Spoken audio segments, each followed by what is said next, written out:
கதையின் தலைப்பு பொற்காலத்தின் ஒரு நாள். அதிகாலை, மண்புழுதி வாசம். ஊரே இன்னும் விழிக்கவில்லை.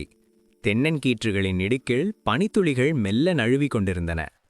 பழைய பிலிப்ஸ் ரேடியோவிலிருந்து பி. சுசீலாவின் குரலில் சுப்பிரபாதம் மெல்லிய ஒலியாக கேட்டது.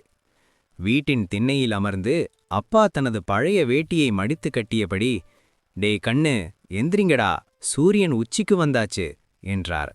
உண்மையில் அப்போது மணி 5:30 தான். மதியம்.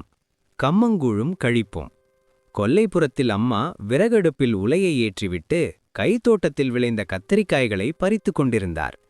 பிள்ளைகள் இருவரும் கால் சட்டையை முழங்கால் வரை ஏற்றிக்கொண்டு கன்றுக்குட்டியுடன் ஓடிப்பிடித்து விளையாடிக் கொண்டிருந்தனர். அம்மா, "விளையாடினது போதும், வந்து கம்மங்கூழ குடிங்கடா, அப்பாவையும் சாப்பிட சொல்லுங்க." அந்த மதிய உணவில் இருந்த ருசி இன்று நாம் வாங்கும் எந்த 5 நட்சத்திர ஹோட்டல் உணவிலும் இல்லை. மண்சட்டியில் வைத்த மீன் குழம்பின் வாசனை தெருமுனை வரை வீசியது. இரவு.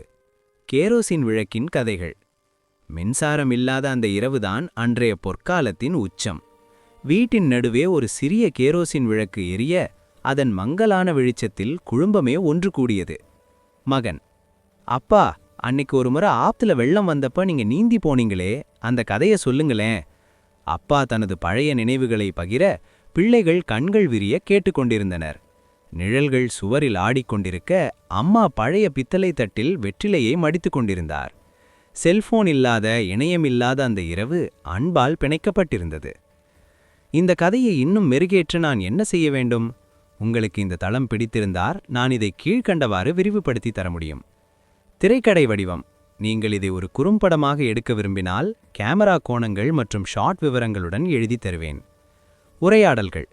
தந்தைக்கும் மகனுக்கும் இடையிலான யதார்த்தமான கிராமத்து தமிழ் உரையாடல்களை சேர்க்கலாம். முழுநீள கதை.